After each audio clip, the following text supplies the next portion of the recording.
Muy bien, buenas tardes. Saludo a las personas que nos están viendo por internet y les doy las gracias a ustedes por estar aquí atreviéndose a desafiar al virus y acompañándonos en este seminario. Dicen los evangelios que los últimos serán los primeros. En esta ocasión yo creo que es que los últimos somos unos coñazos. Porque dicen todos los pedagogos, los psicólogos, los psicopedagogos, etcétera, que la atención disminuye a los 15-20 minutos, se vuelve a recuperar cuando el orador dice voy terminando. La gente ya reacciona y tal. Entonces, imagínense que llevan aquí desde las 4 de la tarde, pues ahora mismo vamos contra toda pedagogía, psicología, psicopedagogía, etcétera, etcétera, etcétera. Por lo tanto, intentaré no ser muy largo y procuraré ser ameno. Otra cosa es que lo consiga, y para eso pues haré también algún tipo de pregunta. Y además empiezo diciéndoles, seguramente lo que les voy a contar no me lo va a comprar nadie. Seguramente, casi me atrevería a apostar 2 contra 1 de que al final de la intervención casi nadie estará de acuerdo con los planteamientos que voy a hacer. Pero bueno, tengo ya 73 años, estoy en la sobremesa de la vida y por lo tanto cada día me hago más razonable. Es decir, cada día pienso que no tengo siempre la razón en aquello que digo y no tengo siempre la razón en aquello que pienso. Y que estoy dispuesto incluso a cambiar de opinión si mis interlocutores tienen más o menos el mismo sentimiento que yo, es decir, que no están en la posesión de la verdad, porque si están en la posesión de la verdad es que ya con la edad que tengo, con el descuento en el que estoy viviendo, ni siquiera hablo con ellos. Es decir, yo con los que tienen la verdad absoluta no hablo. Yo no hablo con independentistas, yo no hablo con populistas, yo no hablo con ese tipo de personas que están seguros de todo. E incluso si alguno tuviera la tentación de militar en algún partido político, les aconsejaría que militen en uno que no esté seguro de todo, que no diga aquí está la verdad absoluta, porque entonces no van a ir a ningún sitio. Decía Miguel Ángel, al que le agradezco sus palabras, que me ha hecho un magnífico Photoshop, me ha arreglado, me ha quitado las arrugas, las impurezas, etcétera, y bueno, me ha presentado muy bien, pero ustedes que son personas inteligentes habrán bajado el nivel y sabrán que la cosa no es para tanto. Y decía él, con razón, que el título de mi conferencia es Cimentar Europa desde la igualdad. ¿Por qué cimentar Europa? Europa se está cayendo. Europa necesita cimentarse. ¿Hay algún peligro o hay en estos momentos mayor euroescepticismo que había hace unos años? ¿Creen ustedes que está en peligro la Unión Europea? Yo acabo de venir en el coche y he visto una noticia, Polonia, el Tribunal Constitucional de Polonia se opone a que las leyes de Polonia estén por debajo de las leyes de la Unión Europea. Bueno, pues, es decir, hay peligro. La Unión Europea ha pasado por momentos muy difíciles en los últimos tiempos. Hemos tenido el Brexit, que era una crisis, generó una crisis en la Unión. Hemos tenido la recesión de 2008, que ha sido tremenda, que casi todavía no ha terminado, pero que hizo que la imagen que se tenía en algunos países de la Unión Europea era una imagen muy negativa, de la Comisión, del Parlamento. Hemos tenido la crisis del 2015 de la inmigración, acuérdense de Merkel, aceptando 1,5 millones de inmigrantes, el conflicto que se generó. Es decir, crisis ha habido. Esas crisis que ha habido, yo creo que han sido superadas bien, que no han, es decir, no exageraré diciendo que es como una mosca cuando se te posa en la frente o en la oreja, que te molesta un poquito. Algo más. Pero no han sido capaces, esas 3 crisis, no han sido capaces de tumbar a la Unión Europea. Sí les diré, cosa que sabrán, que la evolución en afectos o en desafectos hacia la Unión es una evolución que obedece a intereses bastardos. Es decir, no a hechos objetivos, sino a intereses bastardos. Que depende de cómo le vaya a un país la economía, la política o las elecciones, para que la afección o desafección a la Unión Europea sea más o sea menos. El ejemplo mejor, Italia.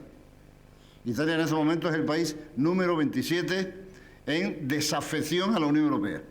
Estaba en el 19 y ha pasado al 27. España estaba en el 4, ha pasado al 9. El caso español es un caso raro, porque no es que estemos nosotros en una situación muy distinta de la que por la que ha pasado Italia. Sin embargo, nuestro nivel de aceptación de la Unión Europea sigue siendo un nivel fuerte. Estamos en el puesto número 9. Entonces, claro, cuando la economía va muy mal, los países tienen, o los gobernantes de esos países tienen la habilidad de echarle la culpa de todo lo que pasa al que pasaba por allí. ¿Quién pasaba por allí? La Unión Europea. Y entonces crece o decrece el afecto o el desafecto hacia una institución que, repito, muchas veces parece que se tambalea y que a lo mejor habría que intentar hacer algunas propuestas para que eso, que no puede ser otra cosa, es decir, la Unión Europea no se puede ir, no se puede marchar, no se puede romper. Pues si se rompe, nosotros ya no seremos absolutamente nada en el mundo. Pues vamos a intentar de que el afecto, el desafecto no obedezca a intereses espurios, a intereses bastardos, sino que sean realmente intereses objetivos de lo que pasa o de lo que está pasando o pasa. Y con los partidos políticos pasa lo mismo, ocurre lo mismo. No voy a hablar de Alemania, ni voy a hablar de Austria, ni de Polonia, España, hasta por ejemplo, por hablar de dos partidos que no estaban cuando España entra a la Unión Europea, sino que se constituye recientemente. Vox hasta 2015 era un partido claramente europeísta, nada más que hay que estudiar la hemeroteca y verlo, y los dirigentes de Vox eran dirigentes que apoyaban la Unión Europea. Pero a partir de 2016 se convierten en euroescépticos, y en algunas ocasiones euroescépticos radicales. ¿Por qué? Sencillamente porque electoralmente creen que eso les beneficia. Porque se fijan en Alemania, porque se fijan en Austria, porque se fijan en Polonia, porque se fijan en Francia, y consideran que ir en contra de la Unión Europea, sobre todo una Unión Europea que todavía estaba con el látigo de la crisis de 2008, le hace cambiar el rumbo y ponerse en contra de un proyecto que, repito, para nosotros es un proyecto intocable, que tiene que seguir manteniéndose como sea. Y el otro partido que surge también por esa época, Podemos hasta 2015 era un partido anti-europeísta, pero nada más que hay que leer. Venezuela, acuérdense de Iglesias, decía que el modelo iberoamericano de Venezuela, de Colombia, etcétera, era el modelo que había que exportar a Europa. Europa no les interesaba desde el punto de vista de la Unión Europea. Pero cuando en el 2016 empieza a oler, a atisbar que pueden gobernar en España con el Partido Socialista Español, giran. Y en estos momentos no diré que son unos forofos de la Unión Europea, pero no son antieuropeístas. No lo son. ¿Por qué? Porque están gobernando y han visto que no es tan mala la cosa y que Europa de vez en cuando pues, nos va a soltar 150.000 millones de euros, 75.000 millones de euros, etcétera, y que no parece que ser antieuropeísta les puede perjudicar. Así que hay veces que yo percibo que Europa la concebimos como un cajero automático o como Mercadona. Como un cajero automático que cuando conoces la clave picas y te sale dinero. Entonces, que viene Europa, fantástico, somos europeos, etcétera. O como Mercadona, donde vas con la cesta y vas cogiendo aquello que te va interesando para ti. Esto me interesa, lo cojo, y esto no me interesa, lo tiro. Y eso no es Europa. Europa debe ser algo más que un cajero automático o que Mercadona.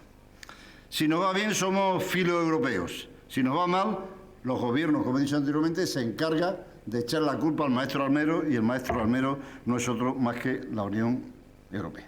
¿Cómo podríamos romper esos intereses bastardos que hacen que los países y los partidos dentro de los países oscilen de esa forma tan grosera como la que he puesto así a grandes rasgos. Yo siempre he creído que el liderazgo se explica siempre mal y se ejercita todavía peor.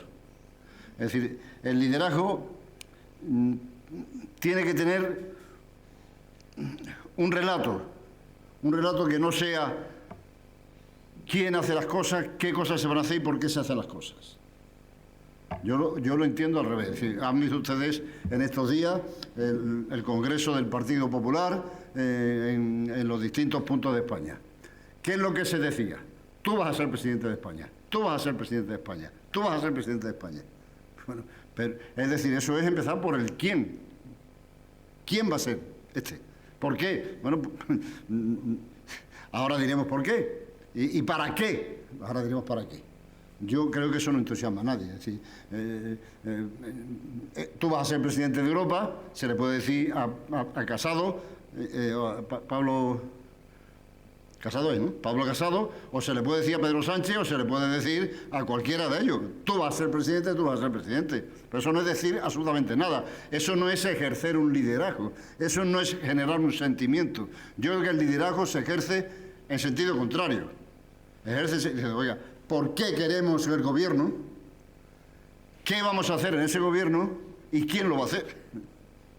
Yo recuerdo que cuando comencé mi andadura como presidente de la Junta de Extremadura, ya por el año 83, hice un discurso que creo que fue la clave de que mucha gente siguiera en la propuesta que nosotros hacíamos, que fue, acuérdense, bueno, los más veteranos, los más jóvenes no se acordarán porque no vivían, que empezó una guerra a ver cuáles eran las regiones mejores, las que estaban las primeras, las que estaban las últimas, una competición.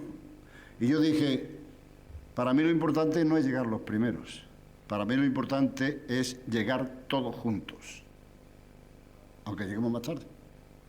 Ya no tuve que explicar cuántas residencias íbamos a hacer, ya no tuve que explicar por qué la discapacidad tenía que tener sitio y asiento en Extremadura, ya no tuve que explicar nada.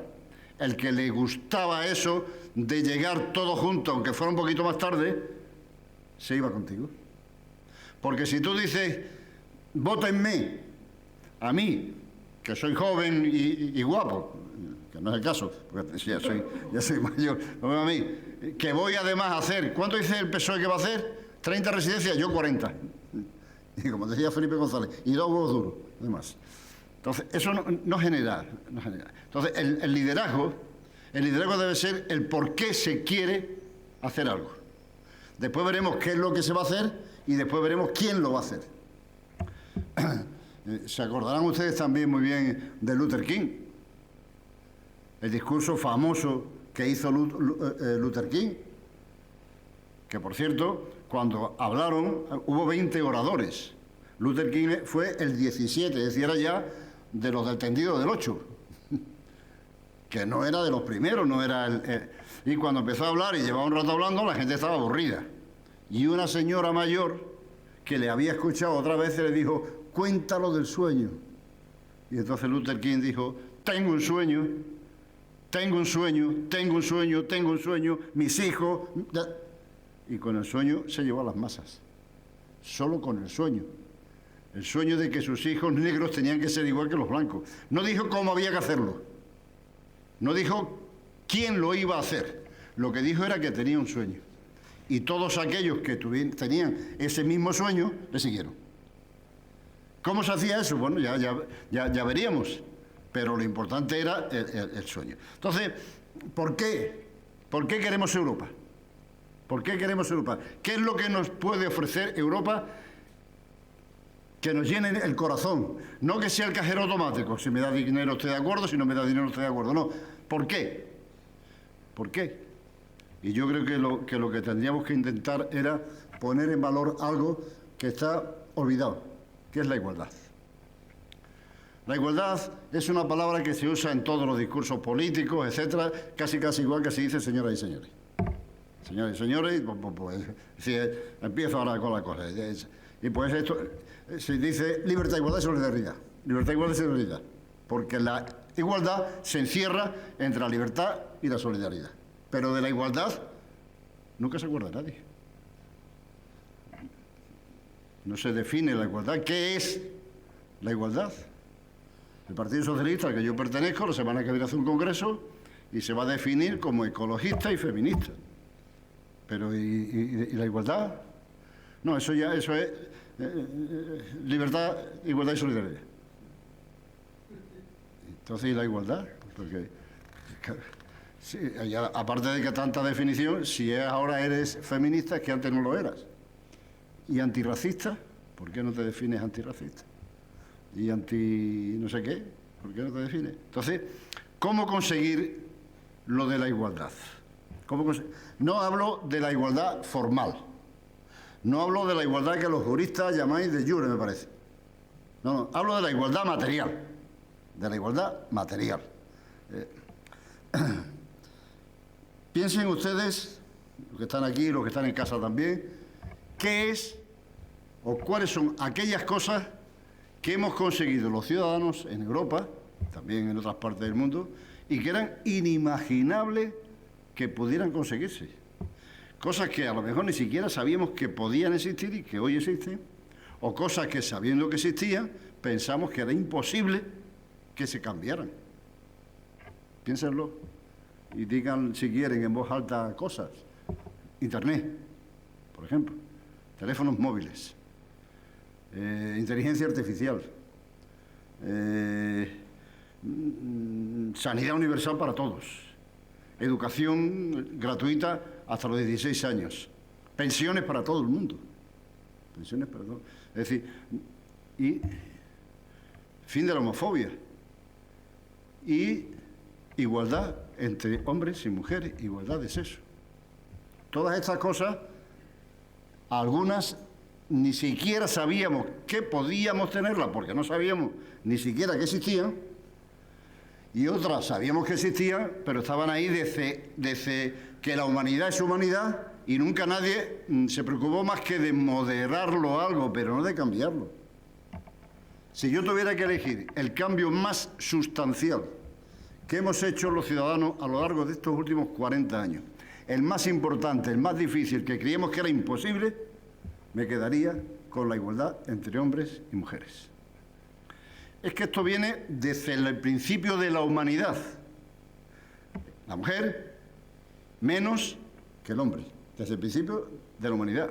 El otro día comentaba yo, y Juan Carlos me dijo la fecha exacta, que el Código Civil en el año 1975 declaraba a la mujer como congénitamente imbécil, que tenía que estar bajo la protección del padre o del marido. Año 1975. Y en el año 1981, siendo yo ya diputado en esa fecha, pues se cambió el Código Civil y se quitó la protección del marido en el matrimonio.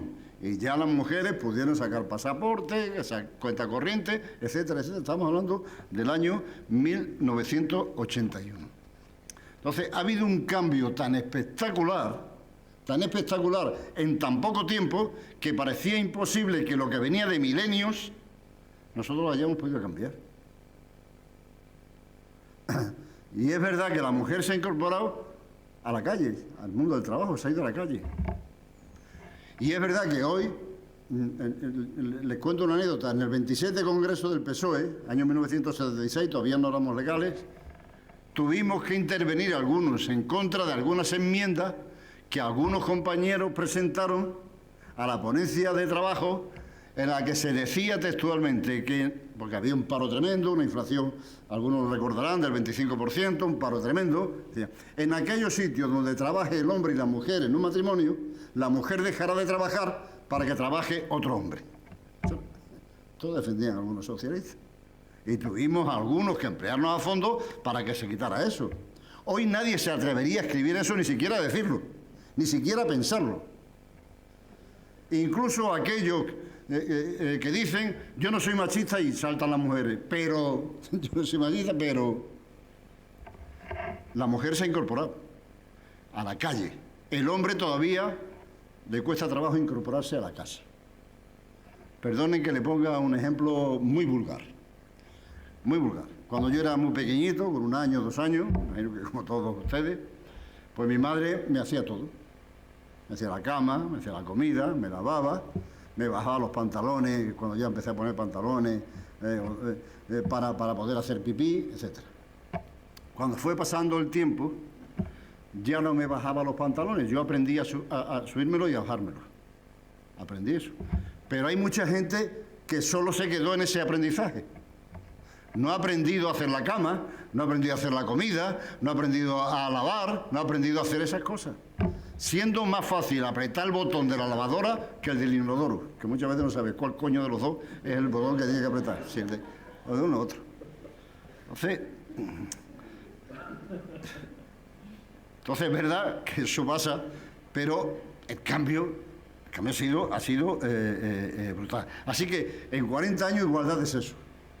En 40 años se acabó la homofobia. Es decir, hemos pasado de perseguir por la ley de vagos y maleantes a los homosexuales a que se casen y puedan tener hijos. Es que donde hoy está el Museo de Arte Iberoamericano, en Badajoz, era la cárcel donde iban a parar los homosexuales que eran detenidos y condenados por su condición de homosexuales. Estamos hablando de los años 70.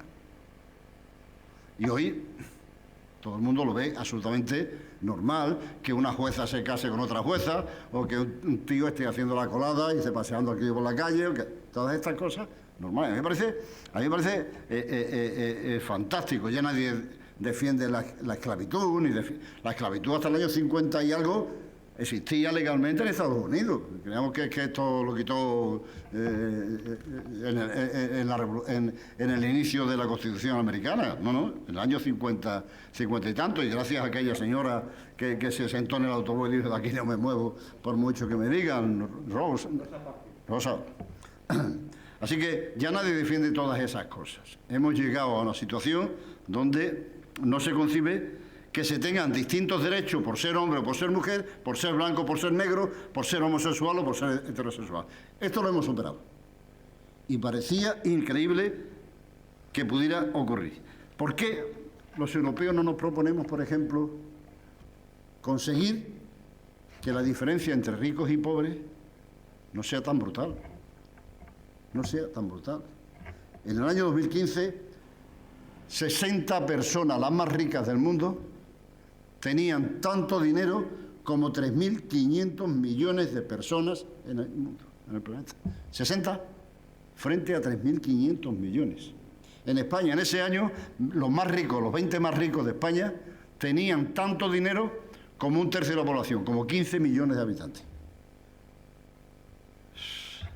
Libertad, igualdad, solidaridad, un eslogan frío. Oculta, además, muchas veces cosas que yo creo que tendríamos que intentar superar para sentirnos europeos de corazón, independientemente de cómo vaya la suerte del país. Ya sé que hay, seguramente, por eso digo que nadie me va a comprar el discurso, que habrá muchos, aquí o fuera de aquí, los que estén por televisión, diciendo: este tío está loco, porque si vamos a la igualdad material, pues entonces van a ocurrir dos cosas. Uno, primero, que es imposible conseguirlo, eso es una utopía, que no se va a conseguir nunca. Y segundo, este tío quiere cargarse la meritocracia. Porque claro, si todos somos iguales, ¿quién se va a esforzar para conseguir algo más? Lo que defienden la desigualdad, yo estaría dispuesto a comprarle la propuesta. ¿Usted defiende la desigualdad? Sí, muy bien. ¿Cómo cree usted que debe ser la desigualdad? Por ejemplo, entre los directivos de una multinacional y el empleado medio, ¿cómo cree usted que debe ser la desigualdad? Estoy de acuerdo que tiene que haber desigualdad, ¿de acuerdo? ¿Cuánto? ¿2 veces? ¿3? ¿10? ¿40? Imagínense, uno que gane de media en una multinacional 2.000 euros, 40 veces más es un dinero. ¿40? ¿Le parece poco? ¿100? Bueno, pues hay una empresa del IBEX 35 en España que la diferencia entre los directivos que más cobran y la media de los empleados es 414 veces. 414 veces. Eso, ¿para qué quieren ganar 414 veces? Con respecto a la media de los empleados. Yo sé que la igualdad, algunos dirán que si tú quieres que haya igualdad va a costar dinero, evidentemente. No hay una sola medida que fomente la ruptura de las desigualdades que no cueste dinero. Todas. Una pensión digna para todo el mundo ha costado dinero. Una sanidad universal ha costado dinero. Una educación universal ha costado dinero. E incluso los permisos de paternidad que ahora se dan para madres y padres indistintamente y con un tiempo igual para ha costado ya 2.000 millones de euros a los españoles. Todo cuesta dinero. Pero si nos fiáramos solo de aquellos que dicen esto no se puede hacer porque cuesta dinero, pues no tendríamos sanidad universal, ni educación universal, ni pensiones, ni permiso de paternidad, ni nada de nada. Entonces hay que intentar decirle, oiga, todo cuesta dinero, pero pudiera ser que el dinero se pudiera sacar. ¿Para qué? Para conseguir una vida digna. Esa es la igualdad que quiero. Una vida digna. ¿Qué es una vida digna? Que cada uno lo piense. Y que cada uno piense cuánto cuesta una vida digna. Y sabiendo lo que cuesta una vida digna, podríamos intentar decir, pues este es el tope que establecemos. Yo no quiero una igualdad por debajo. No crean ustedes que yo soy comunista, ni de broma. Yo quiero una igualdad por arriba. Pero tampoco quiero confundirme con la pura igualdad de oportunidades. Porque la igualdad de oportunidades es dulcificar la desigualdad. Fíjense que tenemos la hija de la señora que barre las escaleras de donde viven los reyes, seguramente ha tenido las mismas posibilidades de ir a un colegio similar, porque hay buenos colegios en España, públicos, ha tenido los hospitales a disposición exactamente igual que la hija de los reyes, más o menos ha salido de la misma raya. Pero ¿creen ustedes que van a llegar a la meta en igualdad de condiciones? La hija de la señora que barre la escalera con la chica que acaba de marcharse, la princesa de Asturias, a un colegio de élite donde están los mejores profesores del mundo y los mejores alumnos del mundo. ¿Creen ustedes que la igualdad de oportunidades facilita el llegar a la meta? Para mí la igualdad consiste en el camino para llegar a la meta prácticamente iguales. Y les pongo también un par de ejemplos. Bezos, dueño de Amazon. Tiene 1.300.000 trabajadores, lo cual es de aplaudir. Tío, que es capaz de conseguir 1.300.000 trabajadores, pues si hubiera muchos, como ese en España, tendríamos el paro solucionado. ¿Qué fortuna personal tiene? 198.000 millones de dólares. 198.000 millones de dólares. Y yo he hecho unas cuentas. Si a sus trabajadores les pagara 2.000 euros más de los que le paga, se quedaría con 31.000 millones menos. Es decir, la pobre criatura pasaría de 196.000 millones de 198.000 millones de euros, de dólares, a 167.000 millones de dólares. Solo con haberle multiplicado por 2 el sueldo a sus trabajadores. Pobrecillo. Si le multiplicara por 4, se quedaría con una fortuna personal de 167.000 millones de dólares. Y le ha multiplicado por 4 el sueldo a sus trabajadores, al millón. ¿Para qué quiere 167.000 millones? ¿Cuántos jamones se comen al día? Tendrán un coche por la mañana, otro mediodía, otro por la tarde, otro por la noche, un avión por la mañana, otro... ¿Cuántas cosas tienen que tener para poder disfrutar de 167.000 millones de dólares mientras hay trabajadores cobrando 900 euros? Si se les multiplicara por 5 o por 6, se quedarían con 167.000 millones de euros. Me cago en la leche, ¿para qué quieres más? Amancio Ortega, persona a la que admiro muchísimo, porque ha creado 144.000 empleos. Tiene una fortuna personal de 69.000 millones de euros.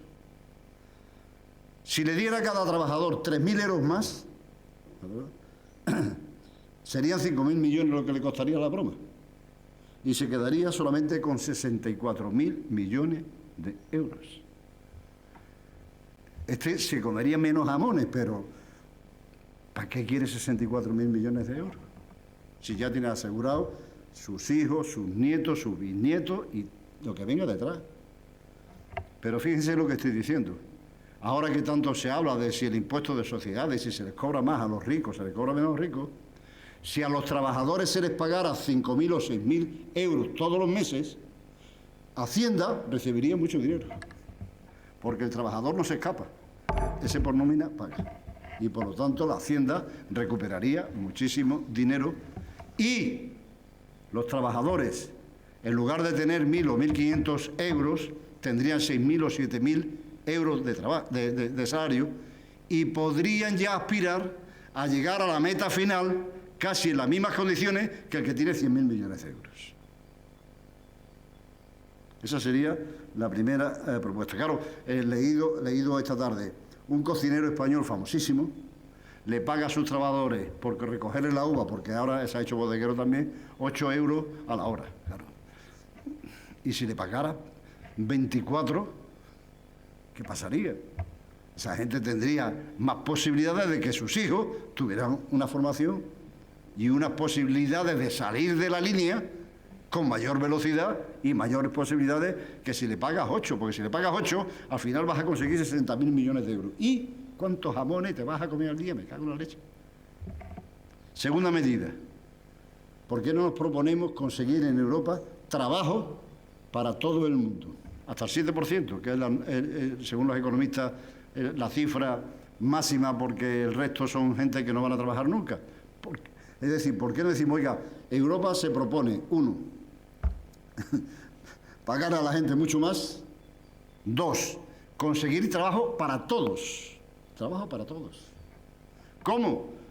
No lo sé, pero estúdienlo, que se estudie, que se vea, que se planifique, porque de pronto en el año 2008 no había dinero y en el año 2019 ha habido miles de millones.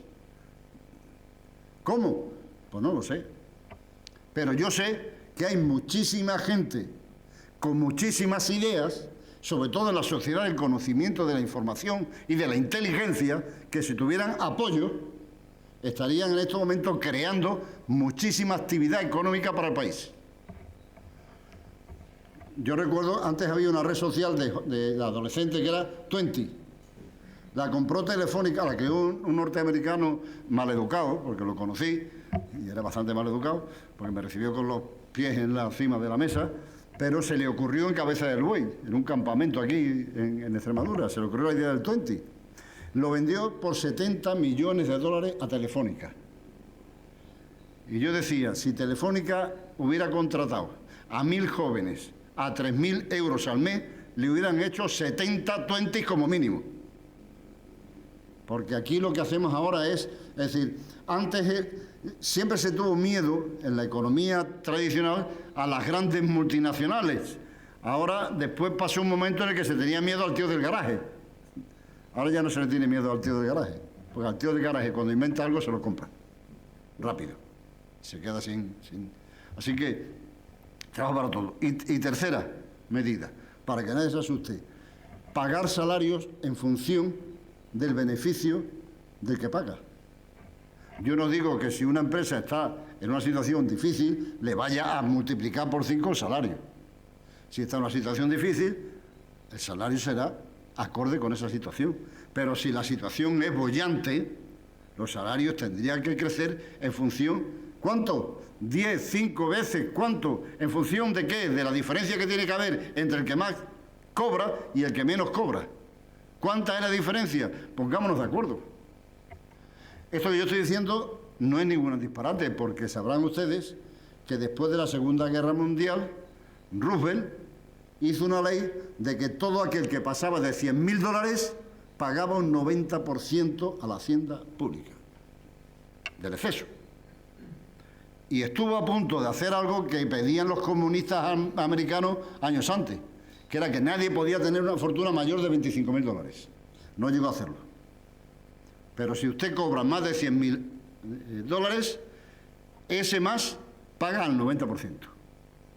No digo que lleguemos a esa situación, pero es que no encuentro ninguna explicación para que en estos momentos la tecnología haya posibilitado que Bill Gates tenga un piso que vale 124 millones de dólares.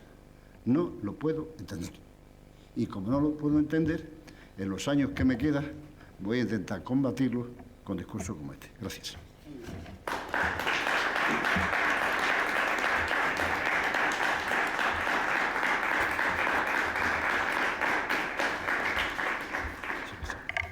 Muchas gracias, presidente, por compartir con nosotros sus ideas, sus deseos y sus sueños, y sobre todo por ese aliento final, ¿no?, que nos hace, ¿no?, de seguir combatiendo sus sueños, pues para intentar conseguir cosas que parecen utópicas, pero que si las soñamos y las intentamos trabajar sobre ellas, pues podrían ser posibles.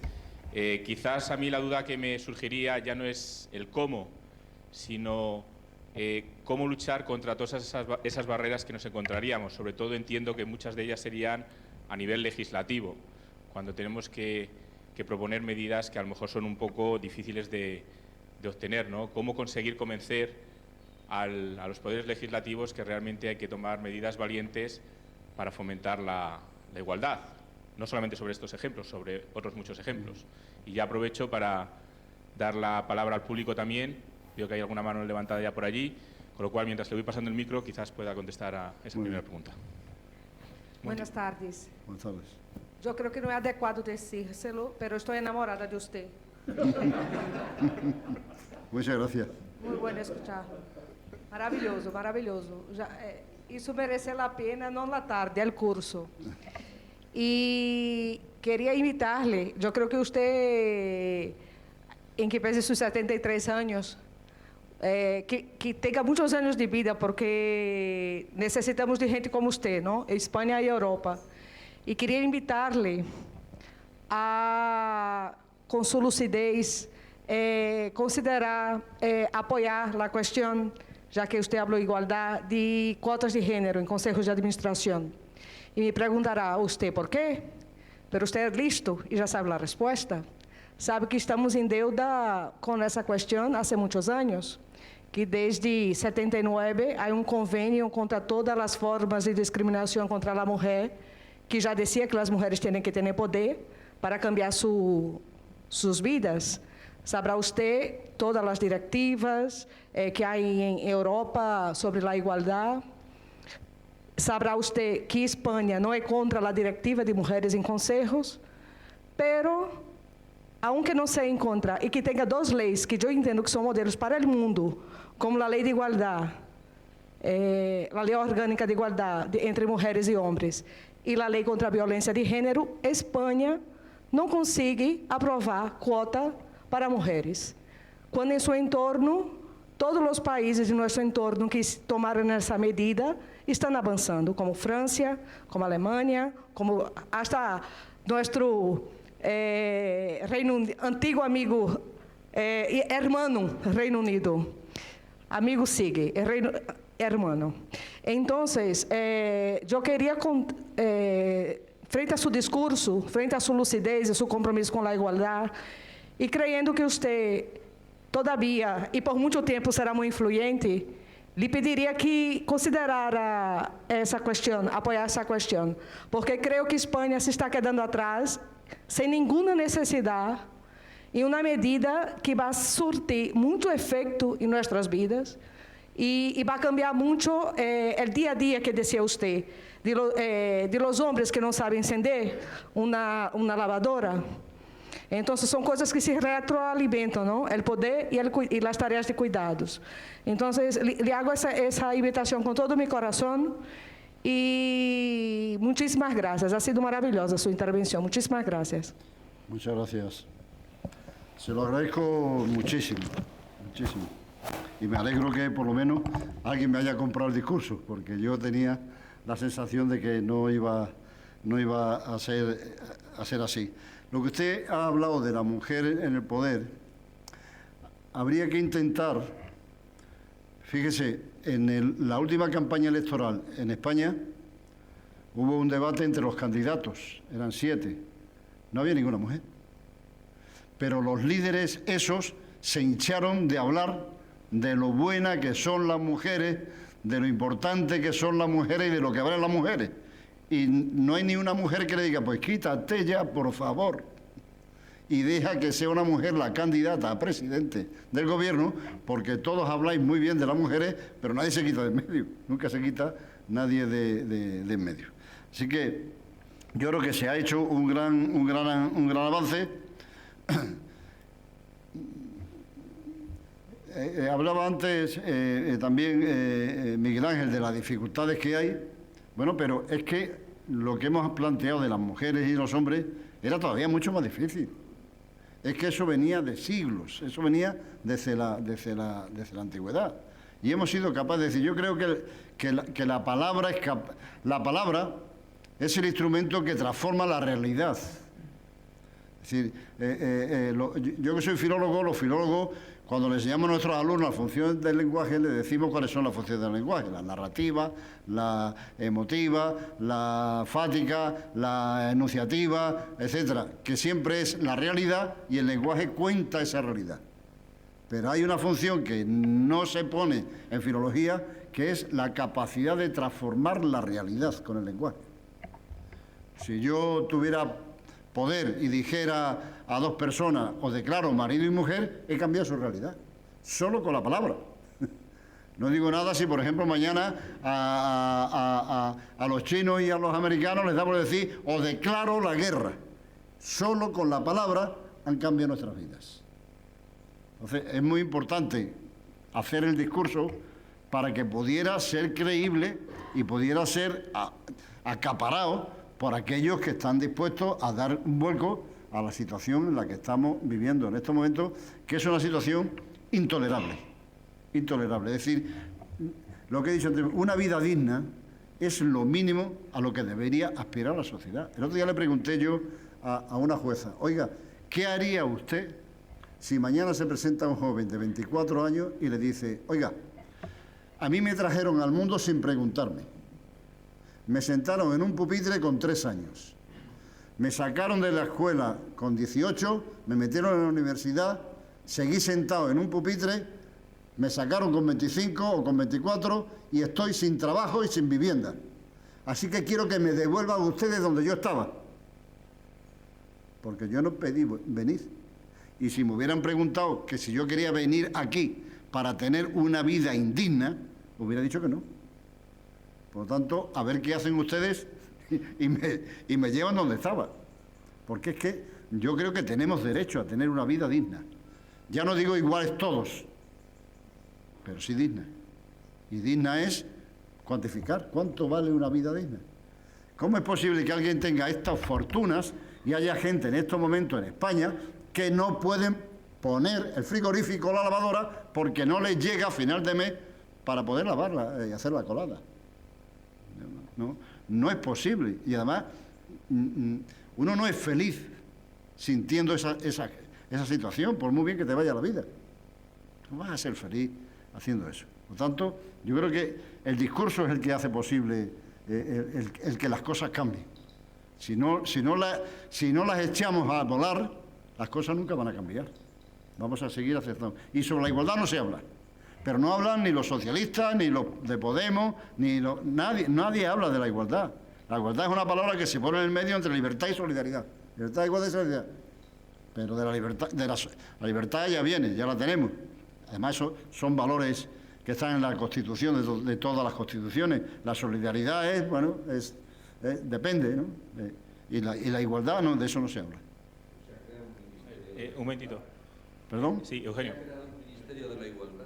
Se ha creado un Ministerio de la Igualdad, pero cuando uno entra en Google y pone igualdad, casi todo lo que viene es referido a la igualdad entre hombres y mujeres. Esa es la igualdad, que está muy bien, pero no habla de igualdad entre... Entren en Google. Igualdad. A ver si pone igualdad ricos y pobres. Pone igualdad entre hombres y mujeres, algunas páginas sobre homosexualidad, igualdad entre los heteros y los... Pero igualdad de ricos y pobres hay que echarle mucho para encontrar algo. Porque eso se da por supuesto que eso no puede ser. Y yo creo que puede ser. Y yo creo que le saldría bien al gobierno. Si paga mucho más aquella gente que puede pagar, el gobierno va a recaudar mucho más y por lo tanto vamos a poder hacer muchas más cosas. Creo que en vez de estar buscándole a los ricos, y además los ricos no se irían entonces a los paraísos fiscales, ya estarían pagando aquí a sus trabajadores, estarían felices y contentos de que sus trabajadores puedan estar contribuyendo a Hacienda. Yo cuando contribuyo a Hacienda, que lo hago todos los años, por la mañana me pesco un cabreo tremendo. Pero por la noche, digo, a lo mejor, con lo que he pagado, hay un chaval que va a tener una beca para estudiar en la universidad. Y me duermo feliz, pensando que lo que yo he dado ha servido para que alguien estudie. Parece fantástico. Por la mañana me cabreo, cuando tengo que soltar la pasta. Muchísimas gracias, presidente. ¿Alguna otra cuestión por parte del público? Parece que no.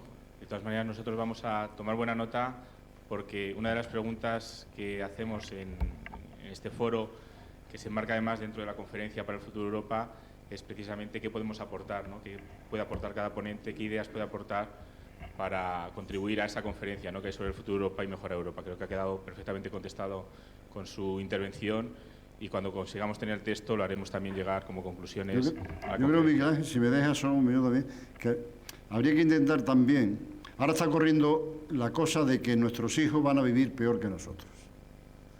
Y claro, tenemos que explicar también qué significa vivir peor. ¿Significa vivir peor tener un piso en propiedad y otro en alquiler? Porque yo he vivido mejor que mis padres. Y mi hija ha vivido mejor que yo, sin lugar a dudas. Mis padres vivieron una guerra. Y no hay cosa más horrorosa y más bestial que matar a tu vecino, a tu compatriota. Y estuvieron 5 años matándose. Yo no. Yo nací después de la guerra. Por lo tanto, yo he vivido mejor. Mis padres sufrieron, como los padres de mucha gente. Pero yo viví 40 años con una dictadura y mi hija no. ¿Cómo va a vivir peor quien ha vivido siempre en libertad que uno que ha vivido 40 años en dictadura y perseguido? Y no poder expresarse, y no poder hablar, y no poder... ¿Cómo va a ser igual? Es que tiene menos dinero. Bueno, pero... Muy bien, pero no vives peor que yo. A lo mejor tienes menos dinero que yo, pero tú tienes libertad y yo no la tenía. ¿Cómo vas a vivir peor? Y creo que todas estas cosas habría que intentar meterlas en la cabeza porque aquí nos estamos dejando llevar por tertulianos que hablan del volcán o de la madre que los parió y aquí está empezando a imponerse una situación de realidad que no se compadece para nada con la verdad. Muchas gracias. Perdón. Muchas gracias, presidente, por sus palabras, por haber dado respuesta a las...